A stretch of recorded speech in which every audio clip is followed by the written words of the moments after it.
to Playbook for Performance, the official podcast of Shauna Corden, the Joan of Arc for corporate healing and performance. Join the quest to make work fun again by preparing leadership for engaging workplaces. And now, your host. Hello and welcome, friends. I'm Shauna Corden, and I'm glad to have you here on the Playbook for Performance podcast. Our mission is to make work fun again by building better leaders. And when work is fun, people stay engaged and employed. This month's theme is all about the coach approach. If you have a specific question on coaching, email us and we'll add it to our social media. You can drop a note to podcast@shaunacorden.com. Last week, we talked about what a coach approach was and introduced you to the GROW model. And today we're covering how a coach approach makes life easier for the leader.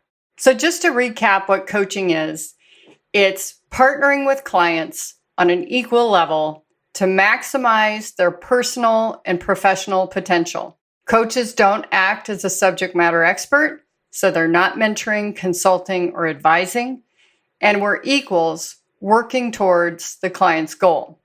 Imagine your role as a leader today. You probably feel a great deal of responsibility to be the first among equals, the best marketer, the best engineer, the best HR partner, and to have all the answers, to always know what to do. With that approach, it never allows you to be curious because you already know it all, to allow others to come up with new ways of doing things because your way has to be right, to be vulnerable and to share because you have to be perfect. Doesn't that sound exhausting? In fact, it is. The levels of burnout in the workforce are at an all-time high. Between adjusting to the pandemic, the Great Resignation, and the silver tsunami of retirement, there has never been more work with less manpower. Now, contrast that with the coach approach. You're still in charge of the vision, what the team's going to do, and probably a bit of connecting the dots between that vision and their daily work. But now, you don't have to tell your team how to do the work. They get to leverage their skills, their network, and experience to come up with new forms of innovation. You don't have to cheer your team into submission because with a coach approach, the true motivators of autonomy, mastery, and purpose reign. Your role becomes more managing up and outward and being there to remove obstacles and being available to your team for questions, partnering, and approving. Wouldn't it be nice not to have all the answers? Wouldn't it be nice not to force your team to be motivated through fear and anxiety? Wouldn't it be nice for the team to be naturally excited about developing their mastery, getting creative with new methods and ideas, being connected to the why we do what we do, and choosing when they do the work they do as long as it meets project deadlines? Sounds pretty good, doesn't it? Are you feeling your shoulders relax a little? Maybe your gut too? These are the benefits of a coach approach. More engagement from your team because they aren't complying with demands and dictates and get to grow. In my own organization, I led coaching initiatives that grew engagement 400%. And as a PRISM judge for the ICF, I've seen returns on expectation in the 1,000% range. Organizations from Gallup to the Human Capital Institute to the Conference Board show that employees value a relationship approach, one that allows them to grow. And the number one way to achieve this is a coaching culture. So how do you get started? You work with a coach. Experience true professional coaching by a credentialed individual. Now you may think, I coach my people all the time. But that's likely analogous to a sports coach, advising and mentoring, and providing your subject matter expertise. A true professional coach doesn't need to be a subject matter expert. They ask the questions so that the client comes up with their own answers. What will work for them, in their context, with their habits, their behaviors. Once you really experience this, then you can begin to learn the skills, and you'll have your own experience of being coached to relate back to. Are you ready to get started? To experience coaching so you can learn the skills to use with your own team? You can schedule a sample session with me by emailing shauna@shaunacorden.com. So what might this look like? Generally, clients meet with their coaches twice a month for an hour. The client brings the topic they want to work on, and the coach goes through a model, like the GROW model we covered last week, to help their client get to their desired outcome. Toward the end of the session, the coach will ask the client to recap what they've learned and what they want to commit to.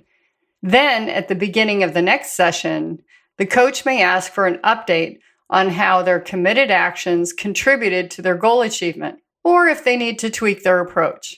If the client's missing something or needs to hear about an observed blind spot, we call that messaging, the coach will tell that truth for the client to hear. The duration of the engagement varies by the level of leader, anywhere from 6 to 18 months. And that brings us to our tool of the week, messaging. Messaging is a number of different things. I almost think of it as the omniscient narrator in a book. They can see things the protagonist cannot, and they fill in the blanks of how things may have arrived at their current state. It is a form of truth-telling. It may be holding people accountable to their values, but it could also be about the anticipated future state and holding that vision for the outcome that all this current hard work the client is doing may produce. What's the big picture reality that's present that your client, partner, or colleague may not be seeing? What's the potential of your colleague or employee and that what they could achieve? Sometimes our message is not what someone wants to hear, but needs to hear. And sometimes it's exactly what they needed to keep them going. So here's your field work, because coaching without action isn't coaching, it's just entertainment. Consider your current business plan, objectives, or projects. How are things progressing? What's holding them back? What might they be if they could overcome a hurdle? What is the message your team could hear that would redirect to success? I can provide a webinar for your team teaching messaging and other core coaching skills for leaders. Email me at shauna@shaunacorden.com. Each week in the podcast, I'd like to highlight a leader doing it well in the news or from a listener, and one that had a wobble. And if you'd like to nominate your organization, please email me at podcast@shaunacorden.com. So this week I'm talking about wobbles. I want to talk about burnout and the significant impact it's having on the Great Resignation, morale, and hiring. So burnout is officially defined as demands exceeding capacity, and it stems from the greater demands required from the pandemic and a reduced workforce. How can we as leaders reduce the burnout levels in our organizations? And right now, it means we need to start saying no to work. The example of the restaurant that closes down indoor dining and only does takeout because they don't have enough servers. It's a cop-out as a leader to say 2 people's work must be done by 1 person because 1 person's left and it's too important to let go. Tough decisions must be made by leaders to evaluate the impact of stopping work. We either need to reduce the scope and standards, the timeline requirements, or increase the budgets. I am seeing ridiculous burdens being placed on my clients, 12-hour Zoom days, and it's because no one has the courage to say no. Consider what you can go without and start experimenting with it. Your staff will thank you and just might stay. Going back to the messaging, what can you encourage the team to do? What can you hold the vision for to eliminate this burnout? And what can you as a leader start saying no to really help them out? The example of just going to takeout versus indoor dining is a great example. What can you do to convert from indoor dining to takeout in your own business?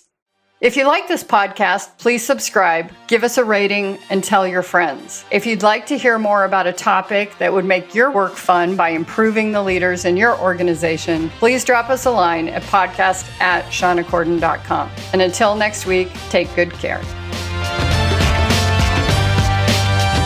Thank you for listening to Playbook for Performance. To learn more about Shauna Corden, her consulting programs and tools, please visit her website at shaunacorden.com and follow us on social media at Shauna Corden.